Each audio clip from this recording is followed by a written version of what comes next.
4 high schools, 7 middle schools, 1 college, and a university, and much more. Now introducing your most comprehensive weekly local sports show in Madison County, the Richmond Register Sports Show. The Richmond Register Sports Show is brought to you by MetroNet, superfast internet, simply a better connection. Total Comfort, heating and air conditioning. Let Total Comfort keep you cool or warm this winter. Call for service or for a free replacement quote. Wynn's Auto Detailing Service. And by kymedia.net, digital media solutions on your terms. Here's your host for all things local sports, the Richmond Register sports editor, Nathan Hutchison. Welcome to this week's edition of the Richmond Register Sports Show. My name is Nathan Hutchinson. I'm the sports editor of the Richmond Register. We very much appreciate you tuning us in this week. Coming up in just a few minutes, we will have Madison Central wrestling coach Chad Fyffe on. The wrestling season gets underway December 3rd. That's when the regular season starts. The Indians have already had some scrimmage matches as well, and they will this past Saturday, and they'll have some this Saturday as well. But he's here to tell us about what to expect from the Indians wrestling team this year. The program has had a lot of success in recent years, and they did graduate 5 seniors and have some other kids not come back this year and have had some injuries, but still lots of talent on that team and lots of big expectations for the Indians. But before we do that, we like to start off this show the way we always start off this show, with a recap of the week that was in Madison County sports, and a lot of stuff to tell you about. High school football, we're going to start off there, and we had, for the 3rd time in the past 5 years, Madison Central was back in the region final, this time traveling Friday night up to Ballard in Louisville to take on the Bruins, and everybody knew this was going to be a challenge for the Indians. Ballard has one of the best defenses in all of 6A football, had not given up more than 22 points in a game all season, had given up the 3rd fewest points of any 6A team in the state, and had also posted 3 shutouts. And even at full strength, this was going to be a tough one for the Indians to try to generate enough offense to come up with a victory on the road on a very, very cold night up in Louisville. But of course, the Indians were not at full strength. Star wide receiver Jaden West had twisted his ankle Friday in practice. He tried to go. He gave it a good effort. He just couldn't go. And without him out there, the Indians just could not generate enough offense, and it was Ballard picking up a 43-7 win up in Louisville. The Bruins move on to the state semifinals and will play host to Mail next week. But really, Jaden West, like I said, I give the kid full credit. He went out there for most of the first half, tried to go, and obviously just couldn't really do much out there. Of course, he's a big part of the defense, too. He led the team in interceptions this year as a cornerback. But without him, and I think it was pretty obvious that Ballard caught on pretty quick that he was slowed and they weren't going to throw the ball to him a whole lot. So the Bruins just packed the box, 7, 8, 9 guys in there. And Madison Central's vaunted rushing offense just really could not get anything going. Brady Hensley did break a 65-yard touchdown in the 4th quarter and had more than 100 yards rushing on the game. But that was really about it. This game was 16-0 at the half, and then after 36-0 after 3 quarters, and but Central did hang in there for a while, played well on defense. It was 0-0 after the 1st quarter. Then a bad snap on a punt led to a safety. It was 2-0. 1 play later, Ballard scored to go up 9-0. Next Central possession resulted in a block punt, touchdown off of that, and then the floodgates just kind of got going, and Madison Central never could recover. So that was unfortunately a bad end to a good season for Madison Central. They were 9-4. They had 3 turnovers in that game, and that would be the way it would wrap up. And this is Central loses a lot of seniors off this squad, including the quarterback, top receiver, a lot of folks. So it's going to look like a much different team than it was this year. Next year as we move on. But 9-4 for the Indians, and a good season. And but falls a little bit short there in the region championship game. But Madison County football is not completely over with, because the EKU football team, for the first time in 8 years, is heading to the FCS playoffs. Saturday was an interesting day because a lot of things had to happen for EKU to get into the playoffs, specifically 3 things. EKU had to beat Kennesaw State here at Roy Kidd Stadium. Jacksonville State had to beat Central Arkansas. And more than likely, Stephen F. Austin needed to beat Abilene Christian over in the Western Athletic Conference. With EKU playing in this ASUN WAC Challenge, It was very confusing to be the understatement there, but basically all of the things that needed to happen for EKU happened. Just to make the Reader's Digest version of this, 45-38 win over Kennesaw State at Roy Kidd Stadium. The Colonels needed a big fourth down stop deep in their own territory with less than a minute left to secure that victory. And then it was Jacksonville State picking up a win over Central Arkansas and Stephen F. Austin beating Abilene Christian. And all of that, this is very confusing, I know, but all that led to a three-way tie for the A-Sun Championship with Central Arkansas, Austin Peay, and EKU all finishing 3-2 to be the tri-champions of the Atlantic Sun. But EKU finishes as the highest ranked team out of those with the power ranking that came out. So the automatic bid between the A-Sun and the WAC, which had this coalition this year, came down to power ranking. So the champions of the WAC, who were Stephen F. Austin, the champions of the A-Sun, which were EKU, whoever had the better power ranking, got the automatic bid to the FCS playoffs, and that ended up being EKU. So EKU back in the playoffs for the first time in 8 years. They will play host to Gardner-Webb, a 6-5 team out of the Big South, this coming Saturday here at Roy Kidd Stadium at 5 o'clock. EKU looking for its first playoff victory, hard to believe, since 1994, 28 years since last victory, and playing Gardner-Webb, it looks like that's a good possibility. The winner of that game will move on to play William and Mary 2 Saturdays from today up in Williamsburg, Virginia. 7-4 on the year for EKU, and we'll take you back to this crazy Kennesaw State game on Saturday at Roy Kidd Stadium. 51 first downs in this game, 29 by Kennesaw State, more than 1,100 yards of total offense. Kennesaw State rushed for 439 yards. EKU's offense hasn't been able to stop anybody really rushing the ball all year. Parker McKinney, 25 of 35, a career high 427 yards, tied his own school record with 5 touchdown passes.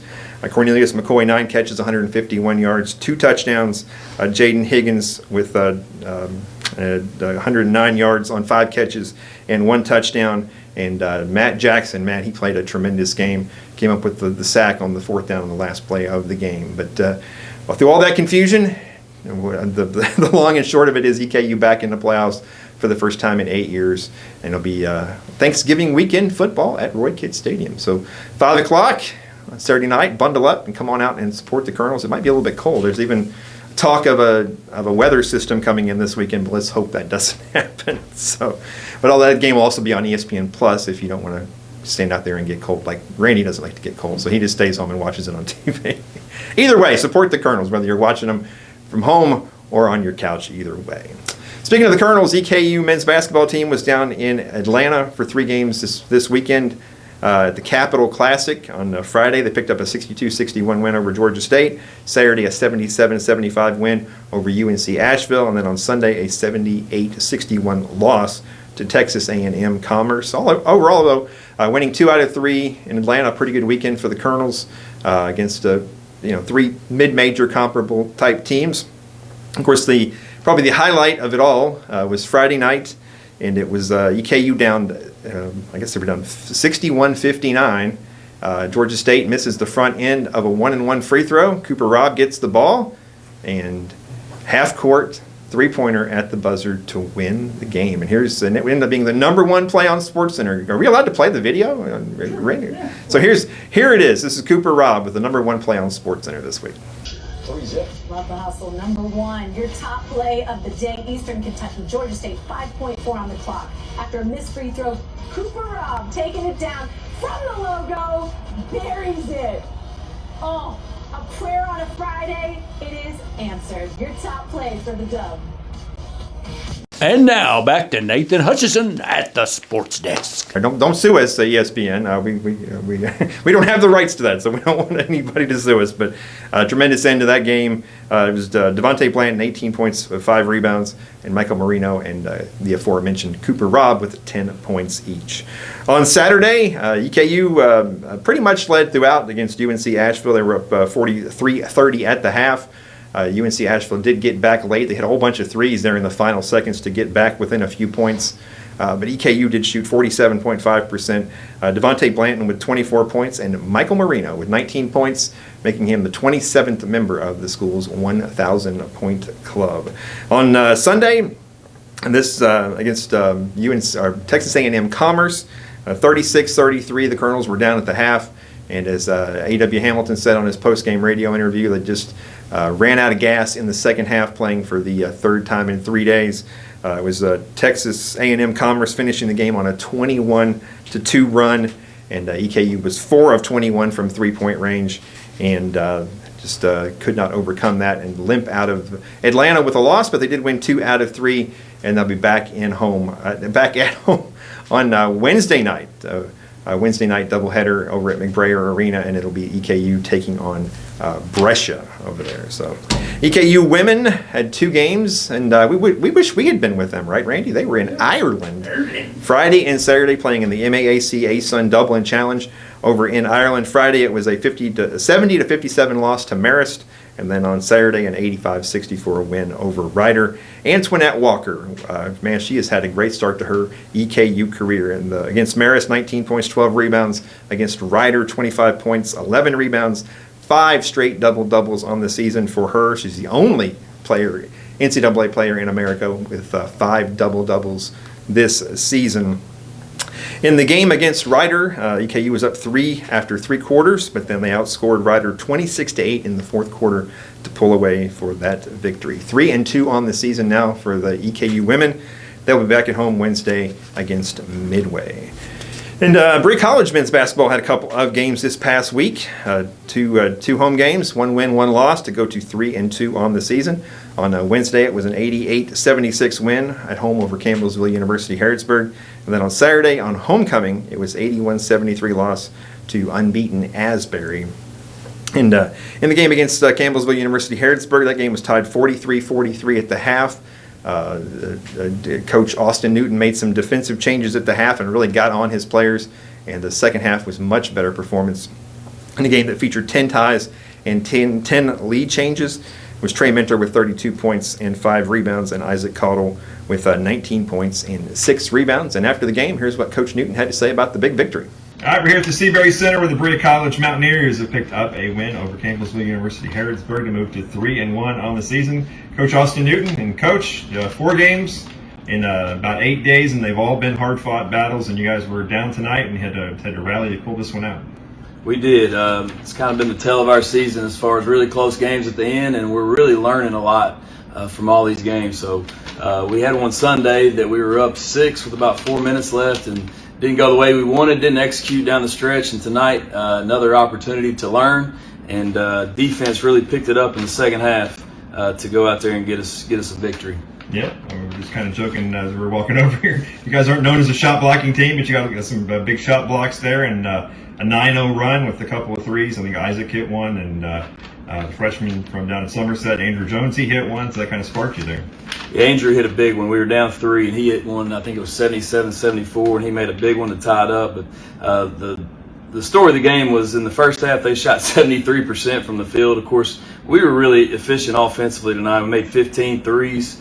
Had the most assists we've had all year, so offensively was our best game, but to allow them to shoot 73% in the first half just wasn't acceptable, and they shot 34% in the second. And I think we finished the game with 11 stops in a row, so that was the story of the game. That first half kind of looked like an NBA All-Star game, just trading baskets, and second half we really clamped down defensively. Yeah, and Trey had a big and one there too on that run as well, and of course he's a guy who likes the ball in his hands and usually delivers. Yeah, Trey's a phenomenal offensive player. We're working on playing defense, but he's getting there. He showed a lot of toughness, dove on the floor for a loose ball in a very meaningful situation. But he's a high level, one of the highest level offensive players I've ever coached and been around, so can do some really great things. We just really need his leadership and his defense. All right, 3-1 heading to homecoming this weekend, right? Yep, got Asbury Saturday night for homecoming, expecting a big crowd and a bunch of Berea basketball alums back here at the Seabury Center. All right. Do we want to mention, we were just kind of joking about assistant coach Aaron Ponder got passed up on the all-time scoring list tonight by Isaac Caudle, passed him up. Yep, Isaac Cottle needed 4 points to pass Ponder. They both knew, so I think Isaac kind of joked with him during the timeout, kind of gave him a pat on the back and said, "Nice knowing you." But proud of Isaac, super great kid and well deserving of everything that he gets. Well, congratulations. We'll see you Saturday, man. Thank you. And now back to Nathan Hutchison at the sports desk. All right. Well, like Austin was saying there on the video, Saturday night was homecoming at Berea, and it was unbeaten Asbury. Asbury came in 4-0, and Berea never could get it going from three-point range. 2 of 22, and Berea was down by as much as 13 points in the first half. They were down by 10 a couple of times in the second half. Actually did charge back in the second half and take a very brief lead. They only led one time for just a couple of minutes, but it was Isaac Cottle with 27 points and 8 rebounds, and Trey Minter with 18 points as Berea falls to 3-2 on the season. They'll be back in action Tuesday at Boyce College. And the Berea College women's basketball team did not play this week. Of course, they opened their season 2 weeks ago in a tournament down in Georgia and picked up a couple of wins, but they will be back in action Monday night at Sewanee down in Tennessee at 6 o'clock. So lots of stuff coming up this week. We got the EKU basketball, EKU football, and as always, we'll be on top of all of it, telling you what happened all over the place. And it's going to be a lot of be interesting to see what happens Saturday at Roy Kidd Stadium and see if the Colonels can finally get off the schneid. Like I said, it's kind of hard to believe that 1994, no player on that team was born the last time they won a playoff game. Not even close. I mean, most of those kids are 21, 22, 23 years old. So that will be a big boost for this program if they can get over that hump. And then, of course, we'll be following that and everything else as well. But coming up here in just a few minutes, we're going to have Chad Fyffe, the Madison Central wrestling coach. The Richmond Register Sports Show is brought to you by MetroNet, superfast internet, simply a better connection.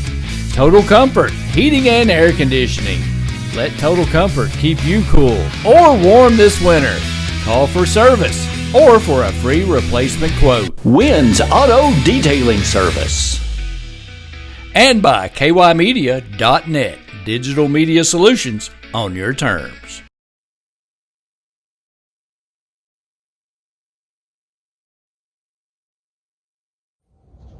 Stephanie Miserandino here with IHOP and Partner Destination Athlete, presenting Jonathan Pope with his Pancake Block of the Week.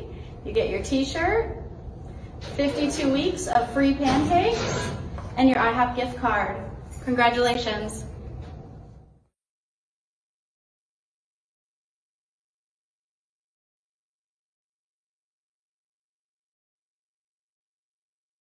And now, back to Nathan Hutchison at the sports desk. All right, welcome back. We are joined by Madison Central Wrestling coach Chad Fyffe, and welcome back, Coach. It's that time of year again. Yep, wrestling season's getting ready to start. Thanks for having me back. We actually just finished our first scrimmage yesterday at Lafayette. There were 8 teams up there, and we went up there and had our first scrimmage. Went really well, and so start off on a good note. You're going to have one more scrimmage before the December 3rd is the first actual one, right? Yep, correct. So next Saturday we'll go to Great Crossings, and we'll have a scrimmage with Great Crossings, Frederick Douglass, Henry Clay, and that'll actually be actual weigh-in, compete, and kind of run full-length matches for the first time, so it'll be good. Yeah, well, I mean, the KHSAA season doesn't start until December 3rd, but wrestling is pretty much a year-round sport. We got kids in Tulsa, we got kids all over the place, and this is if you're going to do this and be competitive in it, it's pretty much a full-time thing nowadays. Yeah. If you're not involved in other sports, you just keep it rolling. We had 2 youth wrestlers go to Tulsa Nationals this past weekend. They both of them did well, winning a couple of matches apiece against some of the best kids in the country. So we have those families that are willing to travel and do that.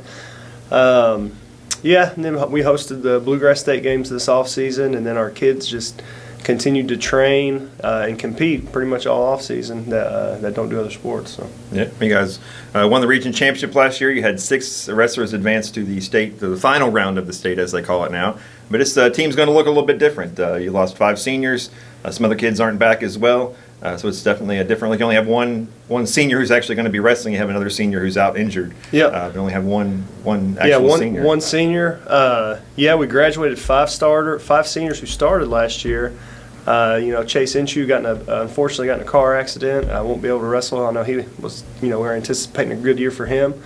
So, yeah, Robert Nardelli, I think, is our lone senior this year. And Robert actually just came back. He had to miss last season with a ACL injury. So he's healthy. He's looking really good, and I'm glad he gets to come out and compete his senior year. So. Yeah. And like I said, you see you had a lot of new people in the lineup. We were just going down the lineup here. Yeah. And I was looking at the lineup from last year's region, and we're like scratching people off. So there's a lot of new faces and a lot of new places. Yeah, fortunately, we're going to be okay because we have had the depth of younger kids coming up who have trained. I can, I have 4 or 5 who consistently all off season have put in a tremendous amount of work that'll be in our lineup, and we'll be okay.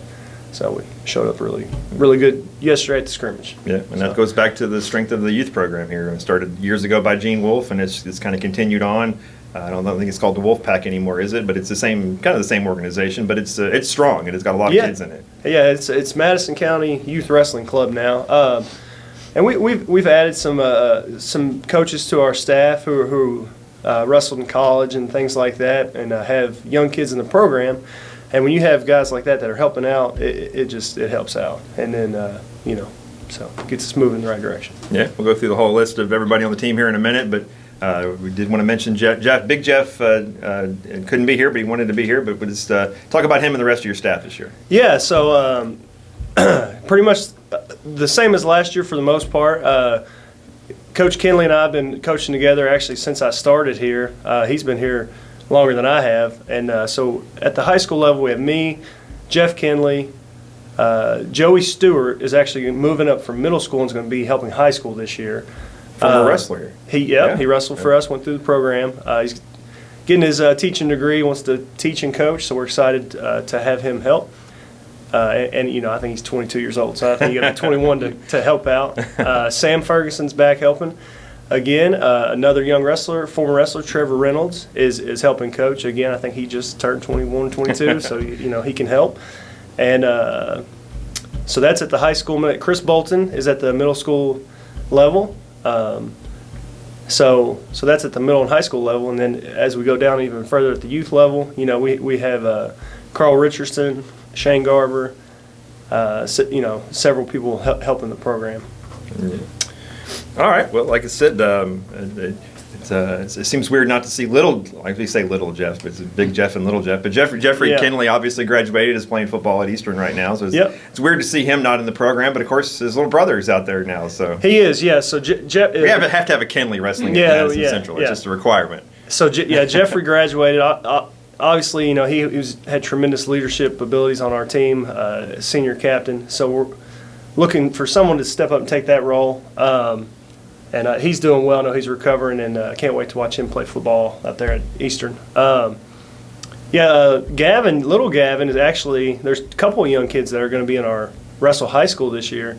So Gavin's a 7th grader, and he actually weighs enough to wrestle 106 this year. Wow. So, and then Renzo Watts, 8th grader, is going to be at 113, Coach Watts' son. So I got 2 young kids with a large pedigree for wrestling that are actually going to old enough to help the high school this year, which is good. Yeah, because Gavin's won middle school state championships and stuff like that, right? Yeah. Or youth championships. Had a lot of success, yeah. Every year he's wrestled. Renzo, it's the same deal. And, just that the amount of years they've already put in kind of allows them to do that, which is good. Yeah. Well, you do have back 4 kids who made it to the second round of the final round. I still can't get used to that. State qualifiers. State qualifiers. I call them state qualifiers. they KHSAA changed the process, but yeah, we do. I got to borrow your list. Sure, borrow your list. Okay, you got them written down here. I don't want to leave them. I try to be prepared, but sometimes I'm not as prepared as I'd like to be. We'll start from the smallest and work up. So we got Carson Herbst, 8th grader. He wrestled last year as a 7th grader. He's got a bright future. He's grown about 6 inches and 30 pounds in the past year. But so he'll be back wrestling probably 144 this year as an 8th grader. Lucas Core would be back 32, 38. Lucas Hutchison probably 160 pounder. Lucas has made tremendous strides this offseason. One of those guys that's just been in the room and not stopped. Diego Pelletier. I'm glad you said that, not me. Diego has trained nonstop all off season, just in preparation. He has some big goals in mind. He's done great. Just consistent effort. Logan Cantrell, Brandon Murphy, couple other guys who have been just all off season putting in work. And I think Diego's a junior. Logan's a sophomore. Brandon Murphy's a sophomore. Brandon Murphy's been wrestling since he was little. Put a lot of time in, so I think he's going to have a really good breakout year this year. So I'm excited to see what he does. Yeah, Diego won his weight class in the Bluegrass State Games. He did. Yep. Diego's done well. He's traveled. Diego's another one that's traveled all over the country in the off season, big national level tournaments and all the time. So Diego's going to have a good year. Yeah. So. We'll talk a little bit more about Robert Nardelli. I mean, like I said, he had missed all last year with an injury. Yep. Back and hoping to finish it out strong. Yeah. Robert has a good chance to finish really high this year. We'll see how he ends up. He's going to be right there at the end competing for a state championship. Right now he's looking phenomenal. Had the ACL injury last year, didn't get to compete. So we'll see how he ends the season. He'll be at the top. We'll see where he falls. I don't want to throw anything out there, but yeah, Robert's our senior. He's put the most time in, the amount of years, and he's had success throughout the years, all through the levels as well. He's been He's been close every single year. Yeah. Hasn't won one, but he's finished third or fourth at state tournaments in middle school and things like that, and gone to the state tournament freshman sophomore year. So he's on the way. Yeah, well, 4 out of the past 5 years, you guys have had a state champion in this program, and might have had one last year with a couple of injuries. Jeffrey got hurt, and another guy got hurt as well. Yep, couple of injuries. That might have happened. So obviously, the expectations around this program are pretty big, and I don't want to throw any expectations on any of these guys to win a state championship, but certainly the pedigree's there, and the kids know what it takes to get there and get it done. Yeah, and I think we saw yesterday at the scrimmage the work that we put in pays off. We went out there, we did really, really well yesterday. I anticipate, multiple state qualifiers. I think last year we had 13 out of 14 weight classes qualified for the state tournament. I think we'll be right around pretty close to that again. And if we can do that, we'll score points and do well. And winning will take care of itself, and we'll just keep working hard. Yeah, and obviously individual sport, but a team sport as well. And that was part of the success you had last year at the region. I think I went back and looked it up, and I think you guys had at least one win in the championship bracket of every age or every weight division last year at the region. Yep. So it's about points, it's about racking those points up, and about depth of your team, and that's something you guys. Right. Yeah. So every one of our 14 wrestlers last year won a match in the region tournament, and then when it gets there, that's where we kind of rely on some of these middle school kids to step up and fill roles and fill a position, weight class for the region tournament, and then our goal every year is to try to win the region. So if we do that, we're on pace to compete well again. We'll be right up there, and hopefully we can get it done. Yeah, and it's like I said, it's about it's definitely. It's like you go look at Union County every year at the state tournament. It's about that depth and scoring in every weight class to get up there and have a better team score. Yep. Yeah, they've got it rolling this year. They always do, though. They're pretty good. That's all right. Yep. Who else can we mention here that's going to be in the varsity lineup for you guys? Pretty much get everybody. Well, we haven't had wrestle off, so I can't say that yet. Yeah, you can throw them all out there. I think I named the kids that have been working hard. We got Sam Mullins has been working his tail off. We got some guys. I can't say what the lineup's going to be. How it works. The Wednesday before December 3rd, we have wrestle-offs, and all these kids they have to kind of pick a weight class they're going to try to win that spot for. And then it's a big day for our kids. It gets really intense because and we'll have three to four wrestle-offs throughout the season for the varsity position. But the kids want it, so, it's a pretty emotional day. Some kids get the spot and some kids don't, so we'll see. Yeah. It could be a difficult choice picking that weight class, too. It could, yeah. Yeah, you got to kind of see where you want to go. Who you're against and that type of thing. Yep. All right, well, let's talk a little bit more about the youth guys, and we'll go back to the Bluegrass State Games. And I got to look at my notes again, too. But you had Paxton Walker and Dalton Tyree. They won their weight classes, and then some kid named Fyffe, Fyffe. Your son won his weight class as well, so there's good talent down there. Yeah. There's a lot of good talent. Charlie Miser and Dino is, he's a stud, and we have our youth programs are rolling right now. I'm really happy with it. Kids are competing. They're getting better each year. So those guys have done a great job with the youth program right now. And it's growing. It's growing in Madison County. It's been growing for, a while now. So Yeah. as long as we just keep growing and getting better, eventually, you know, our program now it's to the point where it just continues to have success, which is good. Absolutely. So, yep. Well, tell me about Tulsa. The wow thing up in Tulsa. Everybody talks about that as being like the premier junior event in the country. And we did have, like you said, Charlie Mezzandorino and Broxton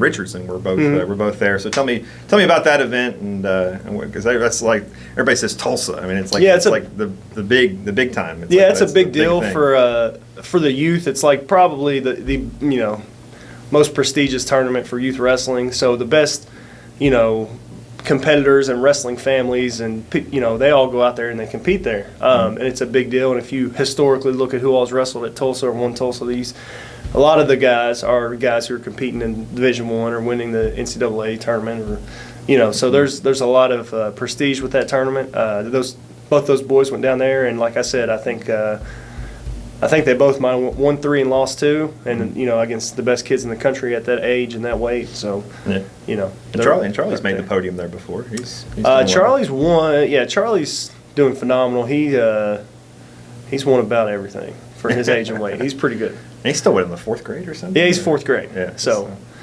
that's good. We'll make sure that. And here's the thing. Make sure Stephanie doesn't move out of the county, right? But no, that's great. We'll just, as youth wrestling's good. It's all about continuing to work and train, and then when you get in high school, making good decisions, and you know, so we'll just try to keep moving, making good decisions, working out, exercising, you know, train, and then it takes care of itself over time. All right. Well, December 3rd, you guys. You don't wrestle in the little gym anymore. You're mostly in the big gym, or do you sometimes wrestle? Yeah, so this season we have 4 events at Madison Central. December 3rd, we have our big dual tournament. I think we have 14 teams coming. That'll be in the big gym. January 7th, we're hosting a dual tournament. December 20th, we're going to dual Madison Southern in our wrestling gym. And then January 14th, I went out of order there, but I was January 14th, we're hosting sectional duels this year. So that'll be all the big Lexington schools. That's in the big gym at Madison Central. And the top 2 from sectional duels qualify for state duels, which is another one of our team goals, is to go to state duels and place and do well. Right. I think last year we got 6th at state duels. So. All right. And where's the region at this year? Madison Southern's hosting the region this year. I believe they're going to host it at Berea College. Oh, awesome. So it'll be local, which will be good. Yeah, and they got some good wrestlers too. They do. We want to have them on later on once we get. They do. I know they have. I know they have 3 that can really finish high this year.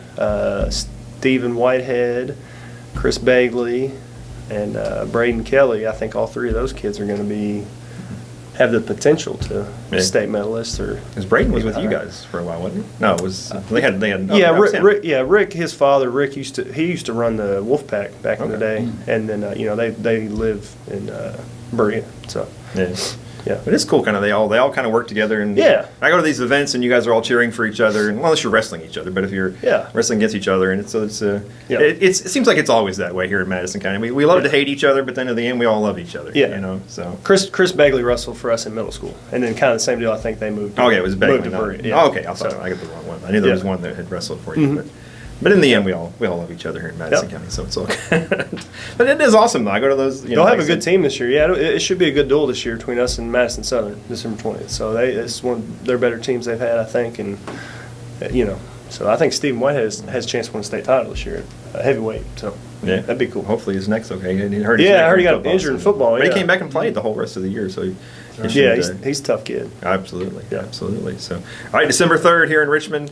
How you said 14 teams for that one? Yeah, 14. Yep.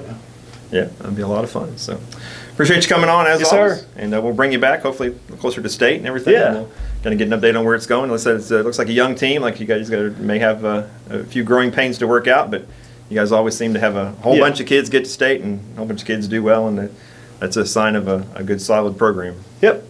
Just keep it rolling and see how we do, and we'll catch up with you next time we come in here and update you. All right, absolutely. Yep. All right, well, that'll wrap up this week's edition of the Richmond Register Sports Show. We'll be back next Sunday night, 9 o'clock, with a brand new edition. As always, Richmond R Sports on Twitter is the place to be to follow Madison County sports.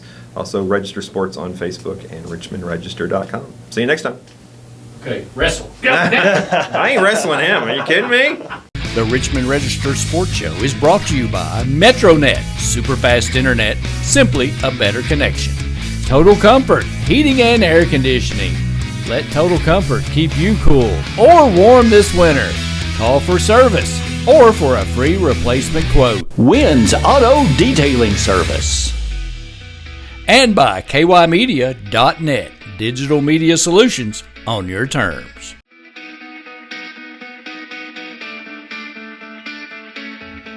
Thanks for watching the Richmond Register Sports Show. For more information about all things sports in Madison County, log on to richmondregister.com or on Twitter. And like us, Register Sports on Facebook.